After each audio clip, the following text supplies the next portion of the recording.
আসসালামু আলাইকুম। ওয়ালাইকুম আসসালাম। কেমন আছেন? ভালো, তুমি? আলহামদুলিল্লাহ ভালো। কি ব্যাপার, এমনি সময় তো অনেক পটর পটর করেন, চুপচাপ কেন? এলাকার কাউকে চিনি না তো আনইজি লাগছে। এলাকার কাউকে চেনেন না তো কি হয়েছে? আমাকে তো চেনেন, নাকি আমার সাথেও কথা বলতে আনইজি লাগছে? এই আমাকে দে, কি আমাকে দে, আমি দিয়ে দিচ্ছি। বুঝলাম না, এতক্ষণ তো মানে ঠেলেও পাঠানো যাইতেছে না, তুমি কত আমারে দে ঘটনা কি?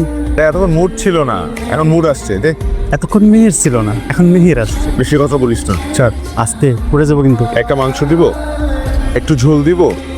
তার না আমাকে দত্ত এতক্ষণ লাগে লইব, মানুষের বয়ে রয়েছে না, দাও। আরে আমার তো দেয়া শেষ হয় নাই। আরে পারবো না তো। আরে আমি বলতেছি তো। আরে বাবা, আন। আপনি পান খান না? আমার ব্লাড ফোবিয়া আছে। রক্ত থেকে ভয় পাওয়ার সাথে পান খাওয়ার সম্পর্ক কি? যারা পান খায় তাদের দাঁত, জিহ্বা, ঠোঁট সব লাল হয়ে থাকে, রক্তের মতো লাল, রক্ত চোষা ভ্যাম্পায়ারের মতো লাগে। বলে তো আপনার আমাকেও এখন ভ্যাম্পায়ারের মতন লাগার কথা, তাই না? না, আপনাকে আমার এঞ্জেলের মতো লাগে।